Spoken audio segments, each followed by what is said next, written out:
Hello, welcome to our conversation today. I have brought something very special to share with you, something I have been searching for and keeping as a hidden gem for some time. A very ancient document, the Book of the 24 Philosophers. It is estimated that at some point, around the 4th century AD, 24 philosophers whose identities remained completely unknown are believed to have gathered to discuss a single topic, their impressions of God. And this text, which was only later recognized as a historical document, is one of humanity's cultural treasures. It has inspired many great minds. Shall we explore it? So, the Book of the 24 Philosophers, known in Latin as Liber 24 Philosophorum, was first recognized in a written version in a French manuscript from the 12th century, meaning it emerged quite late. However, there is speculation that it was originally written around the 4th century AD, making it much older. This fictional gathering of 24 philosophers, we may never know if there were truly 24 philosophers or if this number is symbolic.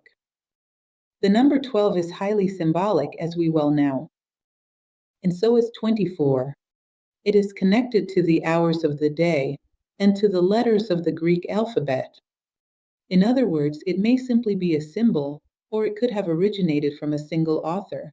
But it is fascinating to imagine that 24 men gathered somewhere, sometime around the 300s AD, to discuss God. Each of them answered a question that related to their own perception of what God was. And the phrases are beautiful, offering profound reflections. I hope you find it interesting to explore this work. Shall we begin? So, we must first understand that just because the title is The Book of the 24 Philosophers, it does not necessarily mean they were philosophers in the way we define them today. Pierre Redat, an author on whom I even gave a lecture, quite recently spoke about the notion of a philosopher in this classical period as a man who led a coherent life, a life inspired by values, in other words, someone who honored what they believed in through action, living a dignified life. Therefore, it was very common in ancient history, in Stoicism for example, to consider men who had not been philosophers in the strict sense but had lived a life, heroic like Mucius Scaevola, and they would be called a philosopher for the philosophy of life, which they honored and practiced at every moment of their journey. So do not think, when we talk about the Book of the 24 Philosophers, that we are referring to professional philosophers, but rather to philosophers of what is called the philosophy of the art of living, who sought to align their lives with principles. Well, several attempts have been made to attribute authorship to this work. Some claimed it came from Hermes Trismegistus, as this document was often included within the corpus of Hermetic writings. Later, others argued that this was not the case at all, suggesting instead that it was a lost manuscript of Aristotle that had been recovered later. Others attribute it to a 4th century philosopher, Marius Victorinus, Gaius Marius Victorinus, who was a grammarian, rhetorician, and Neoplatonic philosopher. It is interesting that I recently also spoke about Joseph Piper, who was a specialist in this author, and there is no certainty about anything. What seems likely, based on the numerous citations and contradictions, is that it originates from some time before the 4th century, and its written version was found in the 12th century. That is all we have. The influence of this work on the history of philosophy was immense. Many names are cited as having drawn inspiration from it. The phrases are highly abstract, very symbolic, even somewhat poetic and striking. They are difficult to understand unless you take a deep dive, a philosophical exploration, to uncover their meaning, which is, so to speak, hidden between the lines. Interpretation is required. It is said to have influenced Dante Alighieri, Meister Eckhart, Nicholas of Cusa, the great Renaissance philosopher Giordano Bruno, Martin Luther, Robert Fludd, Pascal, and Leibniz. They are believed to have been influenced by it, to have read it, and to have cited this document. In other words, the Book of the 24 Philosophers with its 24 statements about God. The second definition is the most popular, the one we hear most often today, sometimes without knowing where it comes from. I am quoting this definition, attributing it to various authors from antiquity. In truth, we do not know who it belongs to. The second is the one that states, God is an infinite sphere whose circumference is nowhere. You have probably heard this phrase attributed to Aristotle, Pythagoras, and many others. No, it is part of this mysterious and small document, which is the Book of the 24 Philosophers. And it is also interesting to know that it has been interpreted in every possible way. There are numerous commentaries circulating in Brazil. It's somewhat rare, but they exist around the world. I chose to take the phrases, the 24 commentaries, and for us to draw our own conclusions and make our own interpretations. None of the existing commentaries fully satisfied me, so I decided that we should create our own interpretation. Imagine 24 men endowed with some wisdom and maturity, sitting down to speak about God. I even suggest that you sit down and ask yourself this question. What is the deepest thought I have about God? An attribute of God that seems to have been reflected upon, developed, yet not something I memorized. I believe I derived it from my own experiences and perceptions. The pursuit of understanding that which is transcendent, that surpasses the manifested world, or perhaps that which is its true home. So I find myself imagining the 4th century. Today, even for us to sit alone and do this, we already face a certain resistance. Speaking about God seems intangible to us. Now imagine 24 human beings today sitting together, not relying on any dogma or memorized ideas, but instead drawing from their own deep reflections and life experiences, from their own personal quest for understanding, to speak about God. They spoke in the 4th century, but are we truly more advanced? Have we really progressed that much toward the future? These things that were possible in the 4th century, in the 21st century, we would hardly be able to achieve. 24 statements with such depth on a topic of such great importance. In other words, what kind of evolution is this that we claim to have? We have gained some things, we have mastered and learned to develop and control various aspects, but we have unlearned how to develop and harness our own imagination, creativity, intelligence, how to uncover the very essence of human identity, and through that, gain a glimpse of how we can unravel the mysteries of life, the deepest aspects of existence. I celebrate this moment, which perhaps is merely symbolic, yet I believe that in any case it is profoundly poetic and inspiring. 24 elder seekers of wisdom. They sit together to speak of God, an important endeavor, reflecting on the attributes of God, brings us closer to Him, and perhaps allows us to discover some of these attributes as seeds, as potential within ourselves. And in that, we already have a path toward closeness. The first of these principles, the first of these statements says the following: God is a unity generating a unity, reflecting within Himself the one and only flame. See how fascinating this is. What is above is below, as stated by the principle of correspondence. Alan K. Wallen suggests that we can likely perceive the flame, as in so many other traditions, as a reference to consciousness. In other words, a unity, the unity of spirit generating another unity, which is the unity of matter. Because in contrast, consciousness exists. One can perceive what essence is, what unity is. When it generates duality, it is as if God were looking at Himself in a mirror. And then, just like striking two stones together to create fire, the contrast between these two planes gives rise to the awareness of the whole, of the one, and how we can reach it. Thus, the contemplator is born.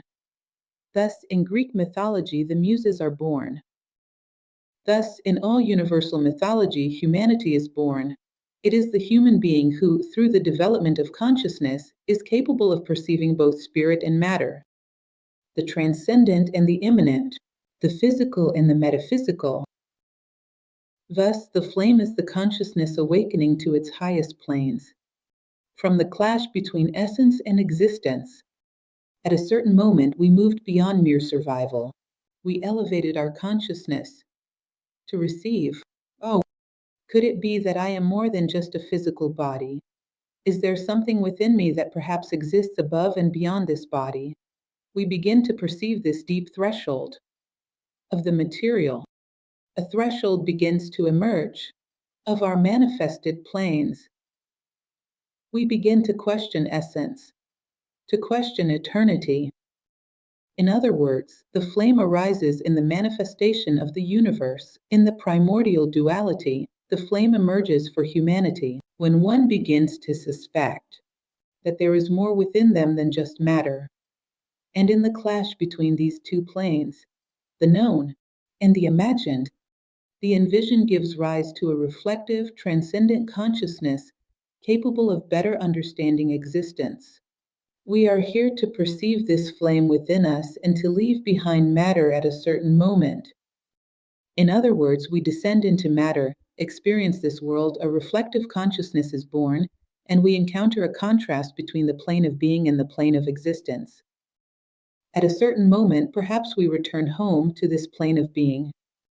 Or at least, that is what many of these ancient traditions say, awakening the memory that we were allowed to acquire in existence.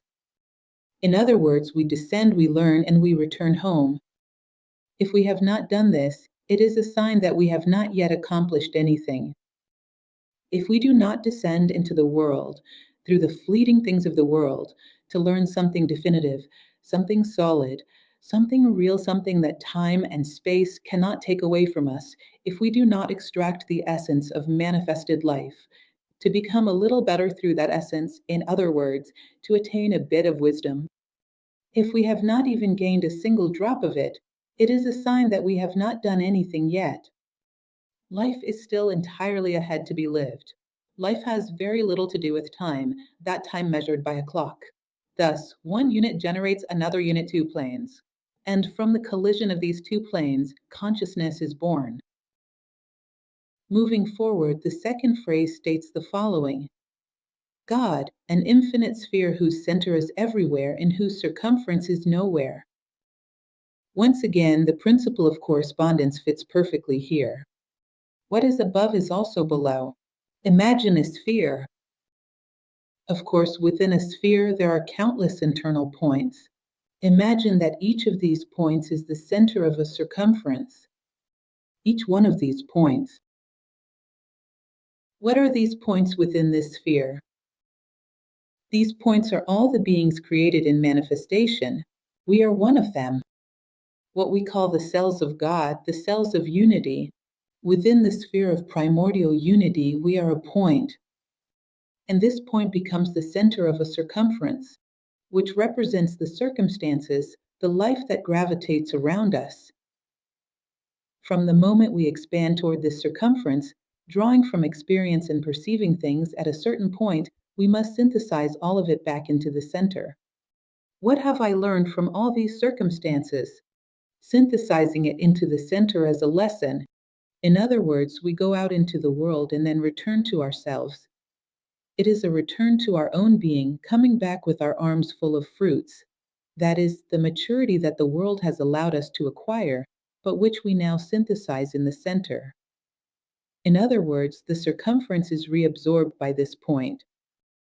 This point, now more mature and luminous than before, returns to occupy its place within the great sphere.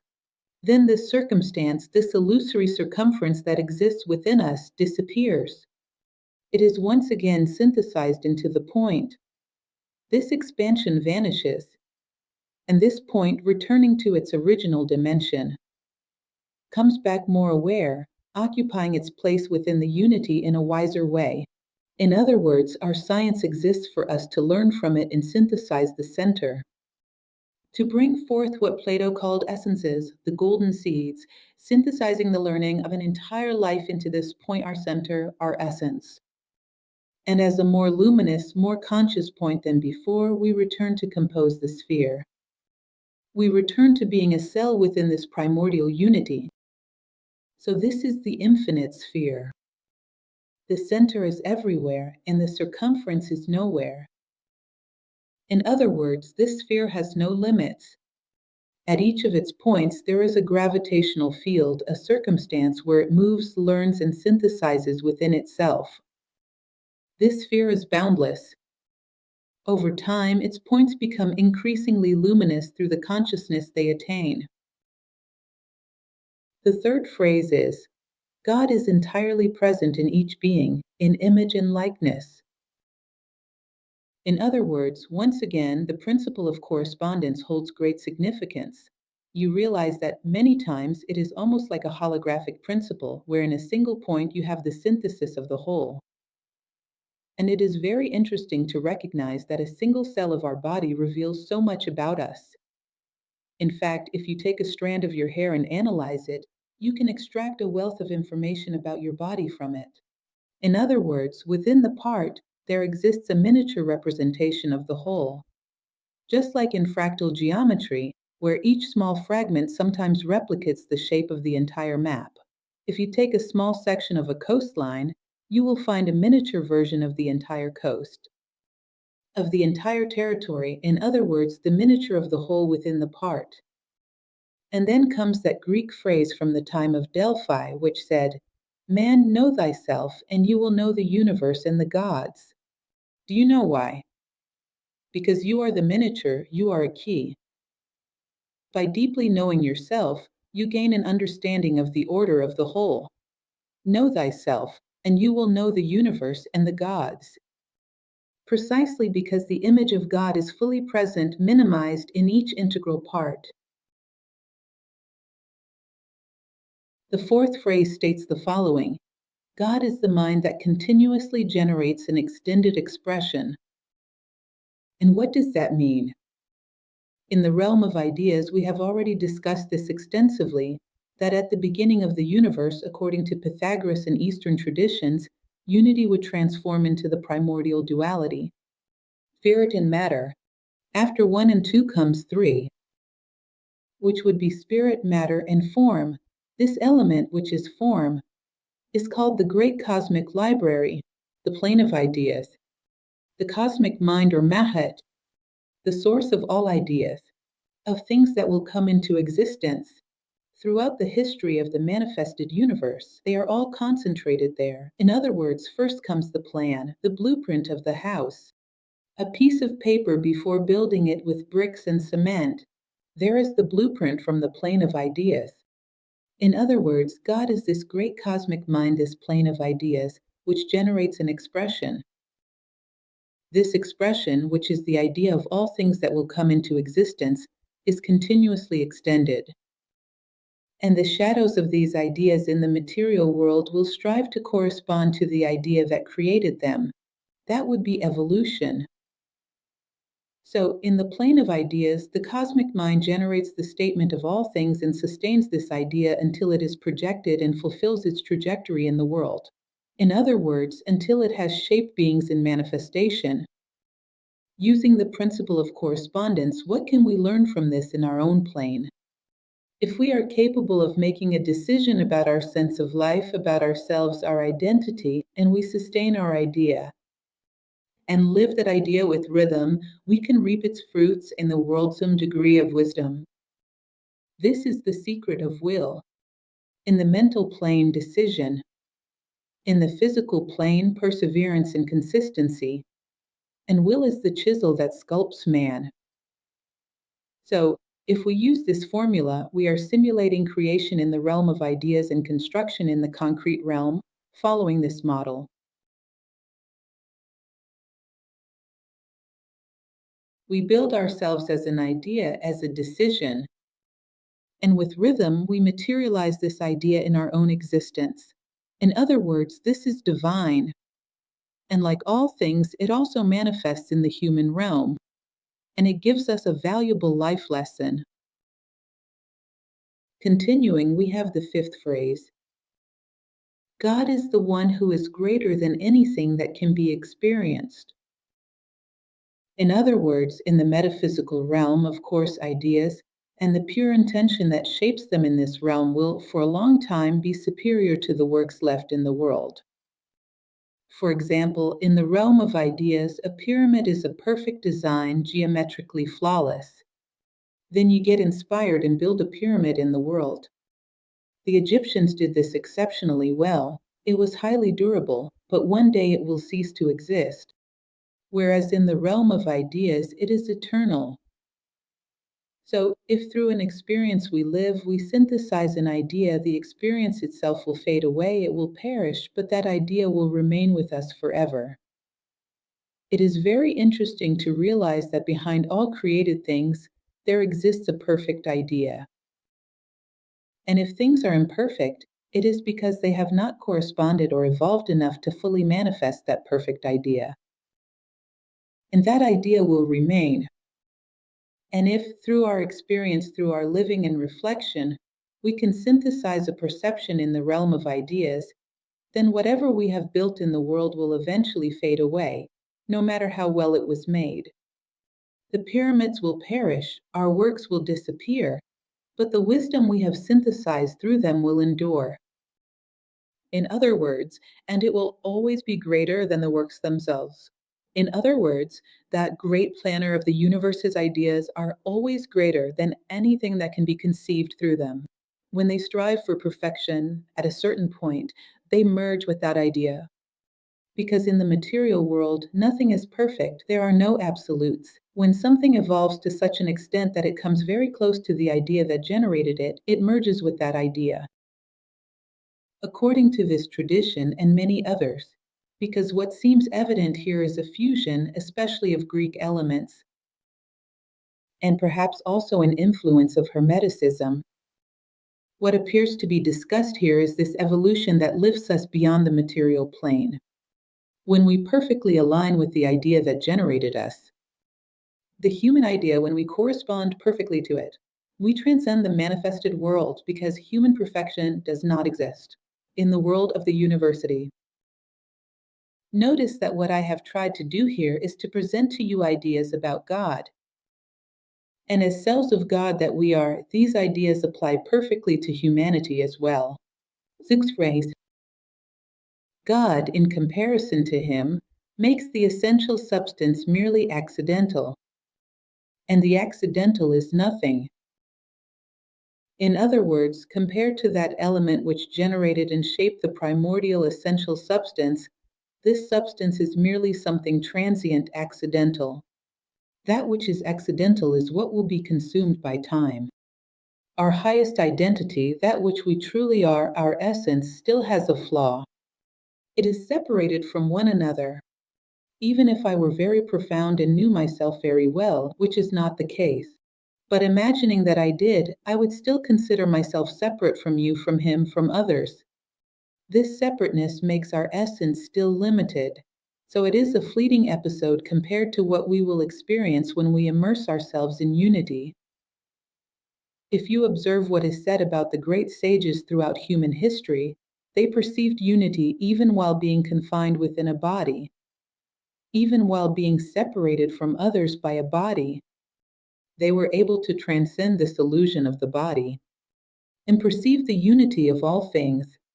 And only in this way will the world work toward unity, because they held it as a certainty. They held it as an undeniable truth, and they knew that there is no true work unless it is for our entire being, because if unity is real, the greater part of us is others. And when I do not work for others, I am refusing to work for the greater part of my own being. So, in essence, we are still separate. Yet separateness is incidental. Unity is eternal. Therefore, the qualities that lead us to the perception of unity, working for it with fraternity, empathy, and solidarity, are always precious elements in the evolution of the human being. And they lead us to a broader vision of reality, because we are, in fact, one. And time will lead us to perceive this as an undeniable truth. Continuing, the seventh maxim states the following: God is the principle without a beginning, immutable progress, An end without an end. Imagine an example based on a perception from Parmenides. He spoke of the advance of light over shadows. Imagine a room full of people. Everyone has been there for quite some time. Then someone arrives with a flashlight. At first, this low-powered flashlight focuses only on one person's face. When he turns on the flashlight, he says, "So and so has arrived." Then he widens the beam of the flashlight and notices. In the second place, another person has arrived. Third place, fourth place, someone else has arrived. In other words, he has the illusion that things are happening gradually as his light expands. If from the beginning he had flipped the switch and turned on a brighter light, he would have realized that no one had arrived. Everyone had been there for a long time. What arrived was his light. It was his light that arrived and is progressively expanding. So it is said that the expansion of the light created the illusion of a beginning, progress, and an end. Because in reality, everything was already there. We simply began to see, we developed our vision. And one day we will reach the fullness of vision. Everything has remained still and present the entire time.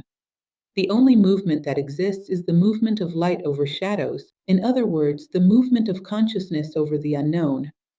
Consciousness over ignorance. That is the real and true movement. In other words, God is the beginning without a beginning, immutable progress, and an end without an end. He has always been there. What will progress is our vision of Him. So, should we say that God has unraveled? No, it is my vision that has unraveled. He is a beginning for me, but He has no beginning. Has God developed? No, God has not developed. He has always been the same. It is my vision of Him that has developed. If one day we reach the end, the fullness, the utmost that we can perceive of God, He has not reached any end. What has reached an end is the possibility of prayer. That is quite beautiful and interesting. This is the illusion of movement. This only occurs in the awareness of ignorance. Everything else is an erosive movement. That is why we run from one side to the other throughout life. And in the end, we often do not move from our place. The eighth phrase states the following: God is a love that hides itself more and more as one possesses it. This is interesting because there is a very clear relationship between superficiality and ostentation. It is no coincidence that there is that popular saying, "A car that makes a lot of noise is empty." Ostentation, that explosive display that showcases grand emotions, is generally not associated with very deep feelings. You wouldn't imagine a great master, a wise person, or someone who truly has a deep love for humanity making such pompous and loud declarations. They are discreet, sober.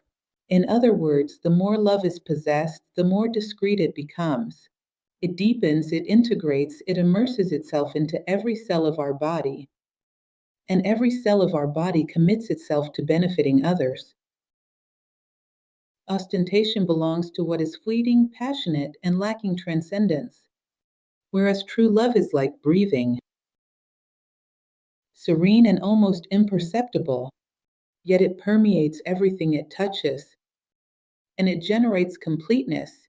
The idea of love, according to Plato, is that which we lack in order to be complete. So everything we are capable of loving makes us more complete, until we reach unity, each thing, each being, each moment. Continuing our story, I hope you enjoy it. I truly love this. I imagine myself being part of this circus, an immense ambition, but it is also a wonderful imagination. God is the only one for whom everything that belongs to time is always present. For Him, there is no present, past, or future. He is eternal. He exists in a dimension where the entire illusion of time appears to Him as permanent. That same being, at one moment seeing little, here seeing a bit more, and here seeing with greater clarity. Do you remember the example we gave in the last few sentences? Time is equivalent to light advancing against darkness. If our consciousness moves along with it, then we experience real time. If only time is advancing while our consciousness remains paralyzed, then there is no real time for us. So time is light advancing against the darkness. Light at its maximum, without darkness, without duality, is beyond time. In other words, in the manifested world, everything is dual. If there is rain, there is sun. If there is softness, there is resistance. In the manifested world, there is light and darkness. But when you transcend the duality of the manifested world, you move toward unity. And in the one, there is no duality at all. In other words, it is eternally light. It cannot perceive time the way we do, as we are within time, deceived by it. It perceives all of time at once, with all things standing permanently before it. All moments of consciousness of all beings remain ever present before it, because it does not enter into duality, it is above it. When we attain a certain degree of wisdom, our entire life will also be before us beyond arbitrariness. We will no longer believe in chance. Understood and justified. In the Kybalion, there is a sub-principle called the principle of neutralization, which states that as we mature, we become capable of rising one step above the duality of our previous level. And thus we can understand it from all perspectives. It is the story I always tell about two children fighting over a teddy bear. Who is capable of resolving this conflict? Someone who has matured and no longer desires a teddy bear. In other words, they are at a level of unity above that conflict. At this level of unity, they can see all perspectives of the issue and are able to bring peace to it. It is interesting because each time we grow, a level of duality is illuminated for us, allowing us to understand and overcome it. That duality no longer affects us. No more fighting over a teddy bear.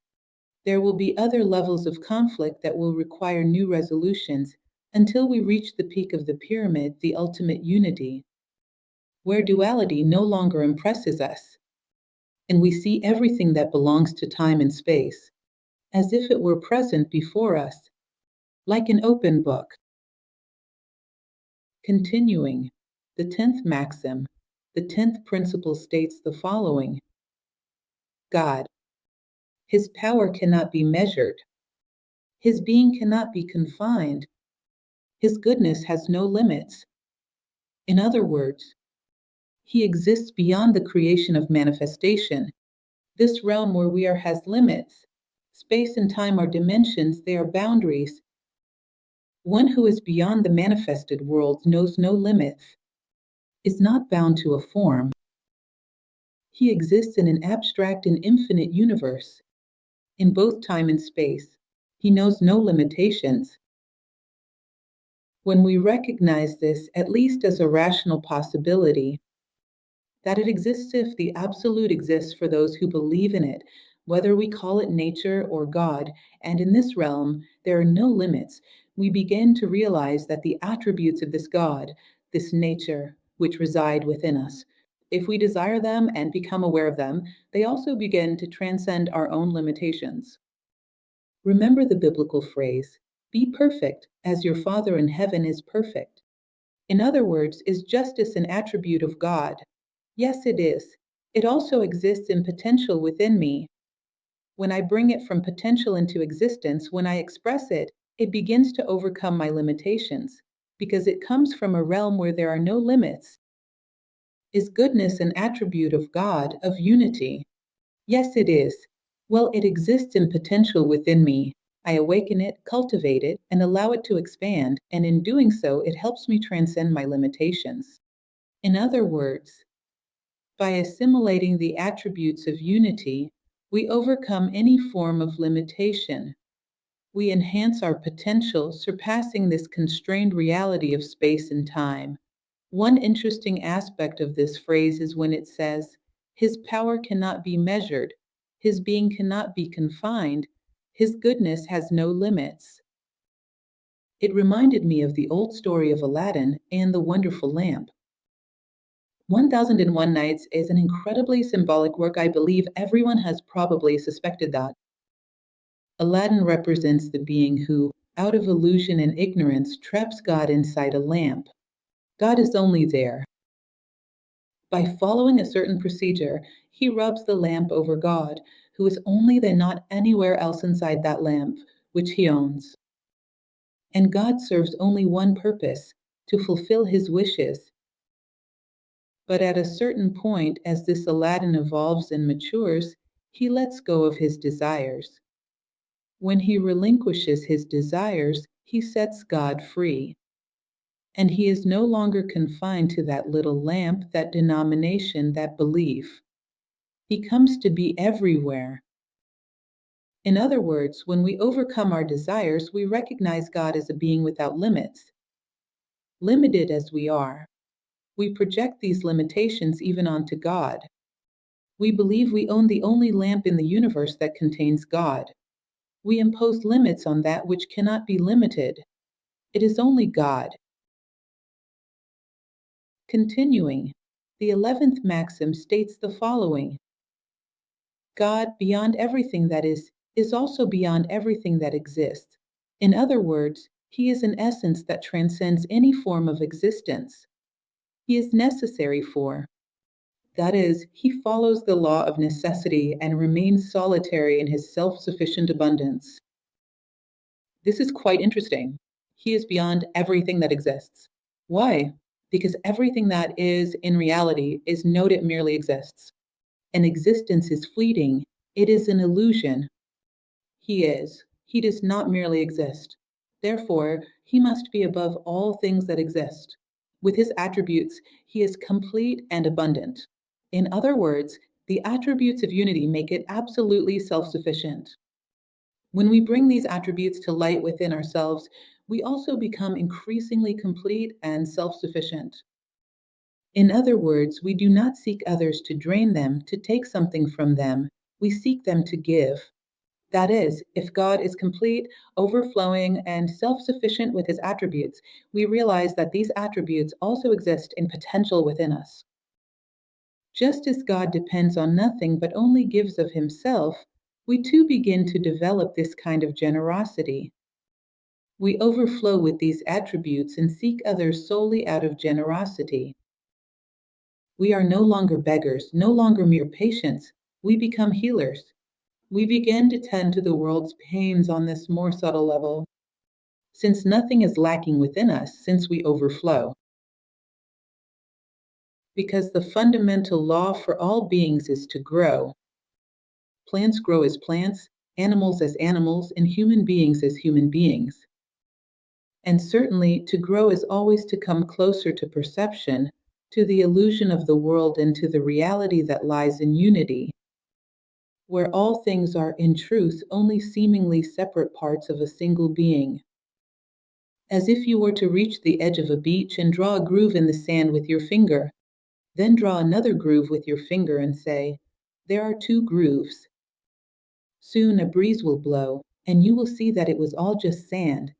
One groove, another groove, what was in between, what was around it, everything was sand, momentarily distinguished, merely an illusion. At a certain point, we will realize that all separateness is an illusion.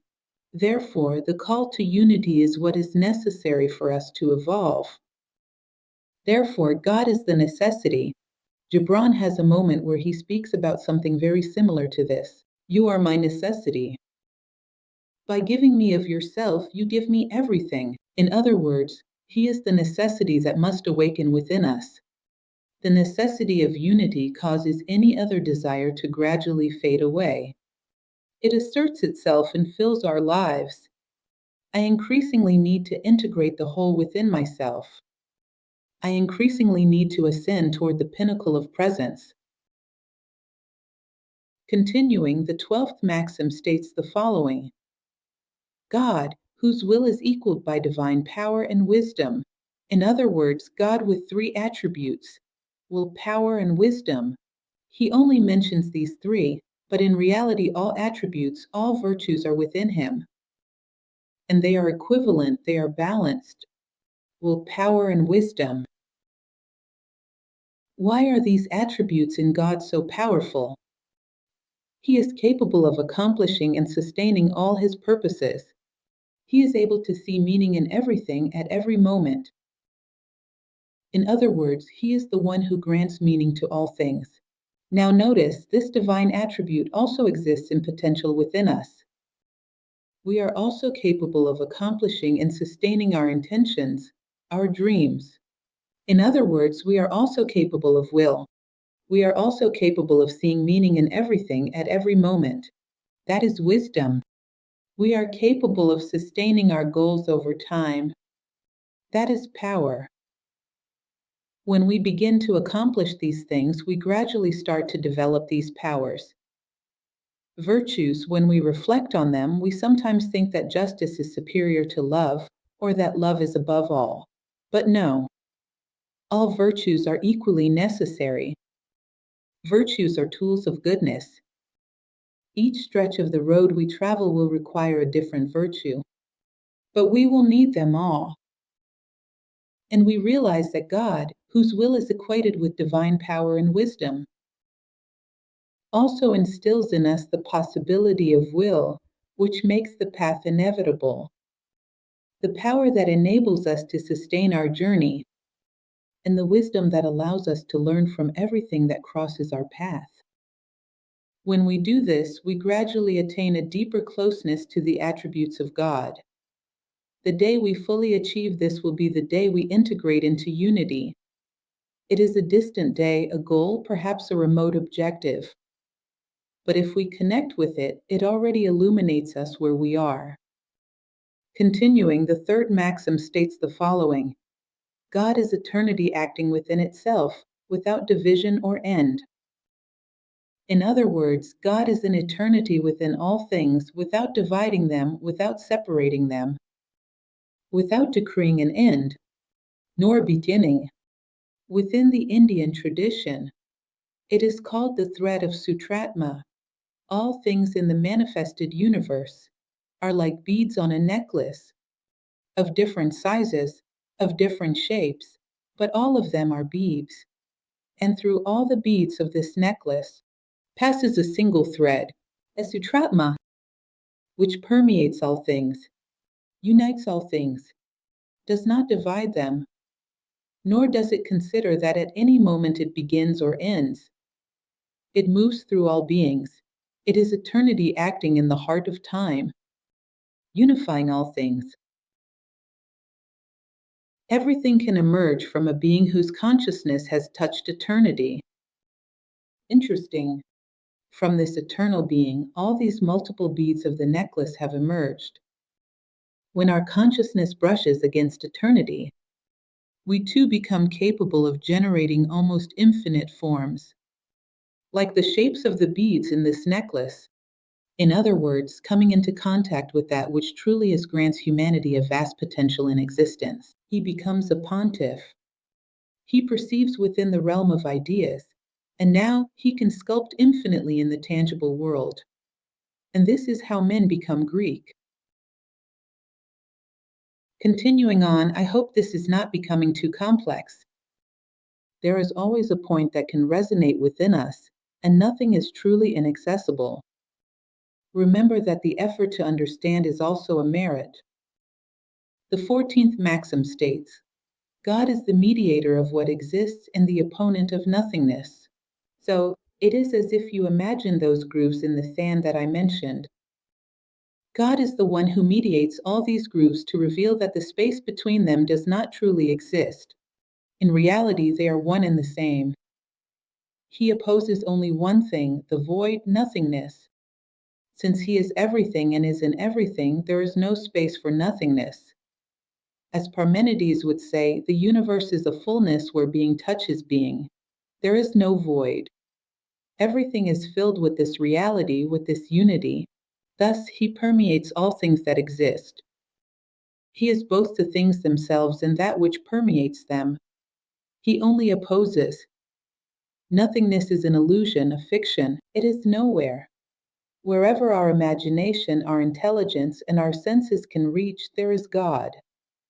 There are no voids in the universe. Since he is everywhere, perceiving him dissolves separateness. In other words, what exists between you and me? Well, within us, God. Thus, the illusion that by harming you I can somehow benefit is sheer madness, because you and I are, in truth, one and the same.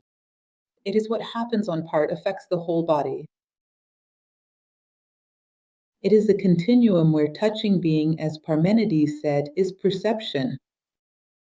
And recognizing this reality leads us to respect and belong to this human community, restoring unity within multiplicity, beginning to realize that gaps, separateness are a grand illusion. By seeing God in all things, we realize that emptiness is a fiction, even in those that are most painful, even in those that seem the hardest for us to understand. By seeing God in all things, we begin to sanctify life and recognize that there are no empty spaces, no coincidences, nothing in vain. This is trust in life, and its order and its intelligence, which allows us to integrate ourselves into it intelligently. Continuing, let us move on to the 15th maxim. God is life, which has truth as the path to form, and goodness as the path to unity. How curious this is. The phrases are enigmatic, yet so rich. Life that has truth as the path to form and goodness as the path to unity. This is God. Form reflects truth. It is a symbol of that truth. In other words, there is an idea in the realm of ideas, and the form here below must reflect it, or at least must progress toward that, as we have already seen. That is, it reflects or will eventually reflect the truth. When our form represents something other than the truth, we become deformed. In other words, if you look at it, Plato talks about this in the so-called myth of Glaucus, the sea god, the man who fell into the sea and had a bunch of crustaceans and other things attached to him. When you take that body out of the sea, it no longer looks human, it has become deformed. We fall into manifestation, and sometimes so many things stick to us. The inertia of a stone, the craving for energy of a plant, the instincts of an animal, and just a tiny fragment of being human. Then you look, and it is misshapen, it's a Frankenstein. It no longer fully recognizes itself as a human being. So, when our form represents something other than our true human essence, our human ideal, it means that we have become deformed. Then, what is not beautiful, what is not good, comes into being. And this is perceptible. That is what I find interesting. Sometimes we can see it, although over time this has become somewhat less apparent. But we can still notice it in movies, in television dramas, right in the first episode. You can already see that facial expression, that subtle tension that a skilled actor knows how to convey, that body posture you immediately recognize the villain. But that is a strong stereotype, things are not exactly like that. However, the truth is that with a bit more depth, one could recognize in a word, in a posture, in a glance, that the form is not connected to its idea, to its essence. In other words, it serves any other idea that happens to be circulating in society, and that is concerning, because form always serves some idea. If it is not the essence, then it serves some idea randomly circulating in society. This creates a distortion, a furtive glance, an expression that feels somewhat artificial. What is this reflecting? It is not the true being of that person, because the reflection of one's essence is always harmonious, and thus the anti-stereotype, the disharmonious, would emerge.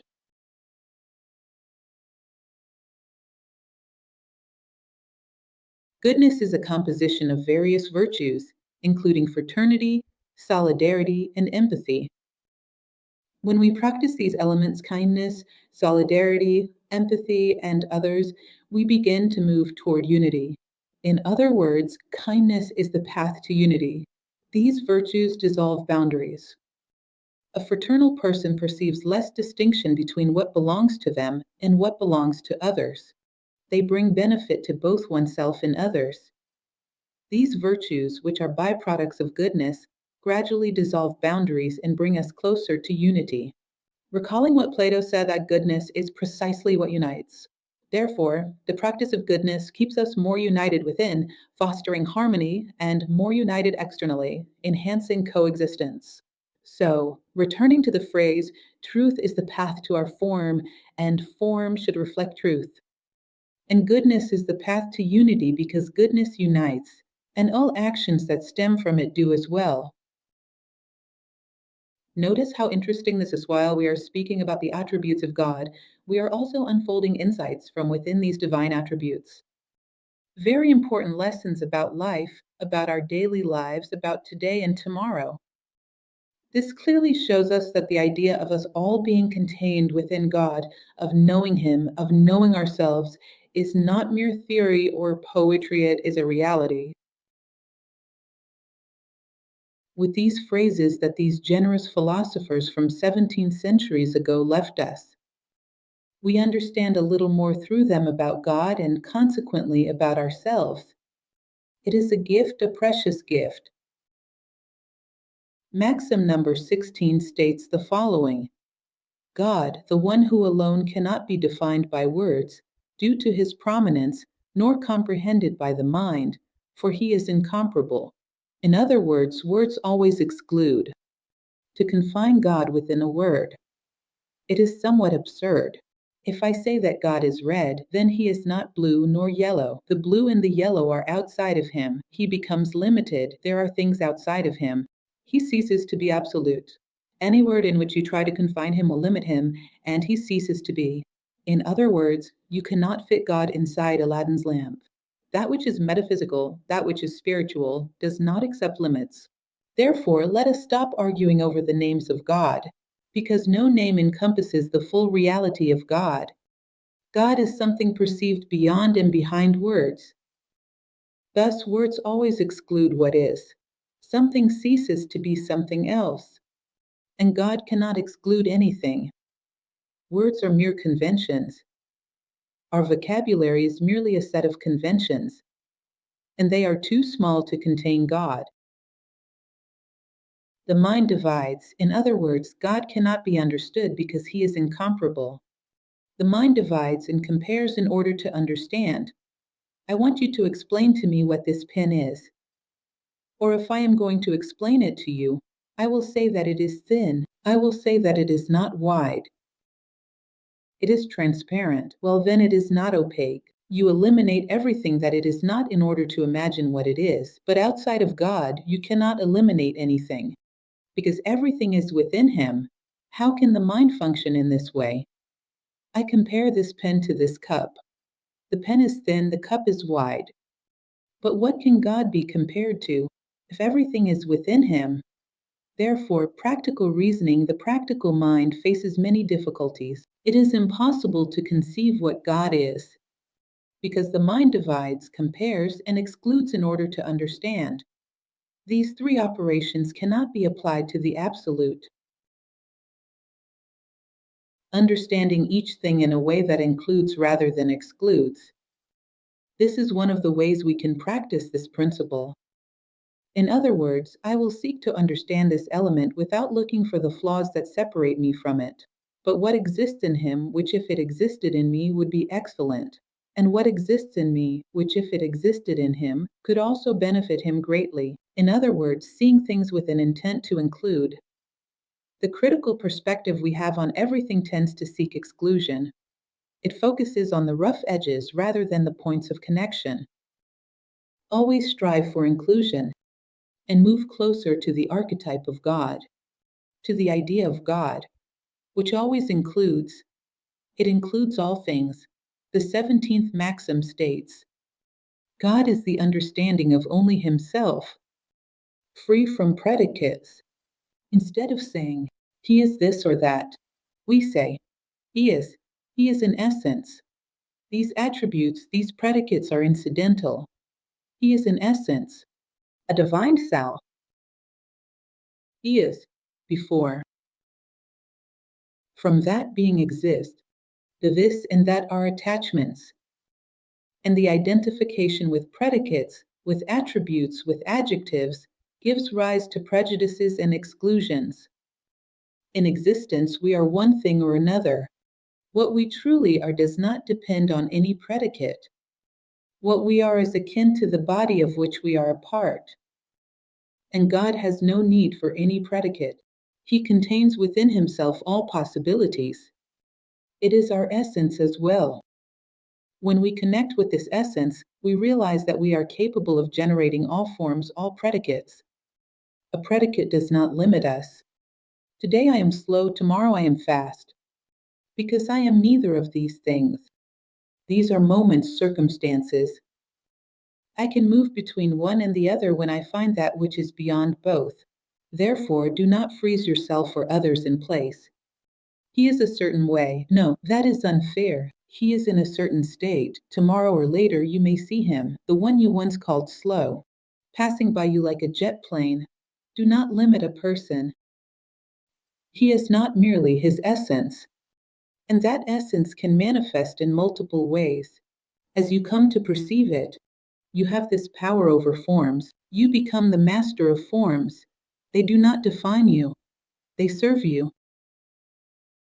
Continuing, maxim number 18 states the following: God is the sphere that has as many circumferences as points, closely resembles the second one. So each point within this sphere of totality is the center of a circumference. Each of these points is a cell of humanity. It manifests itself and lives its circumstance. And by living this circumstance, it learns to see itself and returns to itself. And thus it fits back into the great sphere. It is also very interesting to realize that the circumstances around us are symbols pointing inward, trying to help us discover who we are. When I teach study techniques, one of the things I emphasize is precisely identifying secondary ideas, as they function like arrows pointing toward the main idea, helping you to find it. Life works the same way. Circumstances are arrows pointing toward the main idea. If you know how to read them symbolically, you find yourself. Return to yourself and synthesize yourself into what you truly are. The 19th maxim states, God is stillness in constant motion. This strongly reminds me of the Bhagavad Gita, where Krishna at a certain moment says, I do not move, and yet everything that moves moves through me. It is as if you imagine a vast, immovable theater, enormous, filled with rooms within it. And in these countless rooms, all the dramas of the world are performed. All dramas begin and end, while the great theater itself remains unmoved. For there is no change. Yet within its halls, everything that is transient plays out its drama. When its children, the children of this great theater, stop playing at beginning and ending, stop playing at start and finish, they begin to realize that they are eternal. In other words, when they realize that they are not identified as a single room, but as the theater as a whole. Like a great artist, they are not that room, they are not that play, they are the art, they are the whole. That room is a movement, a moment, an episode. And the human being, with the awareness of a great artist, stops believing that they are merely that play, which had a beginning and an end at a specific time, and starts to realize that they are the theater itself, existing at all times. Then, I even remembered a dream I had many years ago. It was very interesting. I was in a place that looked like the landscape of an old, yellowed postcard. And my father, who had the appearance of my physical father, was operating a large Ferris wheel. He seemed a little sad, and so did I. The feeling I had was that I had missed an opportunity to grow. He was there repairing that ride because I still needed to play. This is more or less how I interpret this maxim. Children still need to play with beginnings and endings, with things that are born and things that die, with the temporal. Therefore, the theater must maintain these small stages so that its children can play at beginning and ending until they are ready to realize that they are eternal. As long as they are not yet prepared to take on greater tasks, our Father must repair the toys so that we can keep playing a little longer until the time comes to awaken. I spoke to myself about the sadness of that dream, of not having been able to go further, and about how I was demanding that my father keep those old toys working. I still needed them.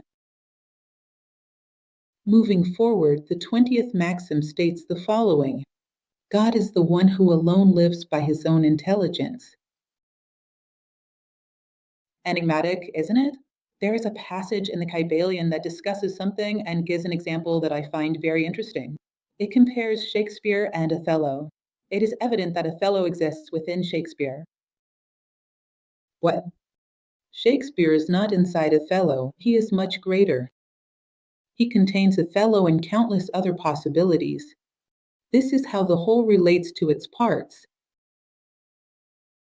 There would need to be something or someone outside of Shakespeare for there to be no solitude. However, in our case, Shakespeare represents God as the whole. Everything that moves when we act exists within him. Since he is the whole, he experiences this silent solitude. Things move and seem accompanied within him. Thus, the solitary Shakespeare allows Othello, Hamlet, and Macbeth to exist within him, and it seems that this God, this whole, this God Shakespeare we are speaking of, is solitary because he is the whole, he is the absolute. Yet, he becomes ever more enriched as each Othello fulfills its drama and is illuminated within him. When each cell realizes that it is part of the body, and composes this body, when each one stops seeing only their small drama and understands that they are part of the greater body, recognizing oneself as a cell. There is a poem of mine that I like very much, which I conclude by saying this: to feel the body that surrounds and accepts you, and to be the cell that says, I accept you. So, this solitary Shakespeare, when each Othello awakens and realizes who he truly is, he begins to illuminate, as if his cells start to shine with the light of consciousness. And that would be the meaning of manifestation. Within our dimension, we can also do something similar, make peace with memory and transform everything that lives within us, within our mind and emotions, into light. When we look into the past and say, this event, which was traumatic, I placed a label on it saying, I refuse to learn from this because it still hurts. When I remove that label, go back and ask, what did I learn from this? I can learn something from it. Well, now it becomes dual, like all things I don't need to remain stuck there. Now I have illuminated this event. Why? Because it served to teach me something, to expand my consciousness. We begin to integrate all the events of our lives. We make peace with life, and all of them help us grow. These are the sparks that start shining within us, and we continue to illuminate ourselves more and more. The 21st maxim states, God is the darkness that remains calm after the light. Curious, isn't it? Imagine that you experience the light.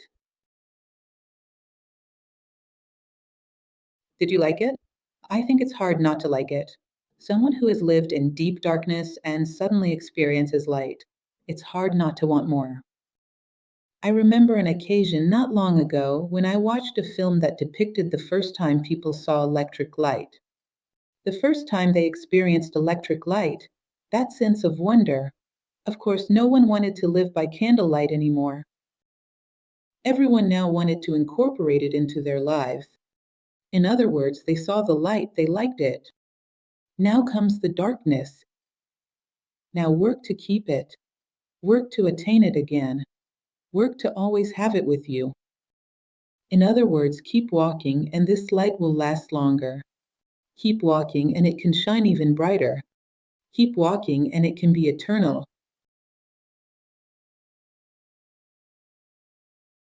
In other words, once we have encountered the light, the shadows become heavier. And within the shadows, a voice resounds. A voice saying, I want light again. And that voice is the voice of God. That voice emerging from the darkness saying, illuminate me. That thirst for completeness. That thirst for wholeness. It is also the voice of God. God is the light, but he is also the darkness that lingers in the soul after each light. That darkness awakens in us the thirst for more light, the thirst for wholeness. In other words, he is present everywhere, even in the voices you never imagined, even in the places you never expected. In all places, he is there. And his calling is the one that lifts you upward. Maxim number 22 states the following: God is the one by whom everything is nothing but division, from whom everything is nothing but change, before whom everything is nothing but mixture. Imagine making a comparison with something that is very small and very pure. Anything you compare to it will seem impure, will seem mixed, will seem divided. In other words, he is the one before whom all things lose their value. Thus, those who have some contact with this divine dimension within themselves or in nature begin to lose attachment to material things, creating a powerful contrast in the world. It is a glimpse of the absolute that makes all that is relative lose its value. I don't know if you have ever had this experience I have, pardon me, of being someone who drinks wine but is not a great connoisseur. Then you decide to do this person a favor. You go and buy an extremely expensive wine and give it to them. That's it. They will never again want to drink the mediocre wine they used to enjoy. It's purely a matter of taste. And by comparison, what they once tolerated well will now seem like the worst thing in the world. In other words, their palate has been refined and their standards have been elevated, and God elevates the standards of human expectations to the highest level they can reach. I no longer accept the superficial. I do not accept the fleeting. I do not accept the useless. I do not accept the unnecessary. I do not accept anything that pulls me into darkness.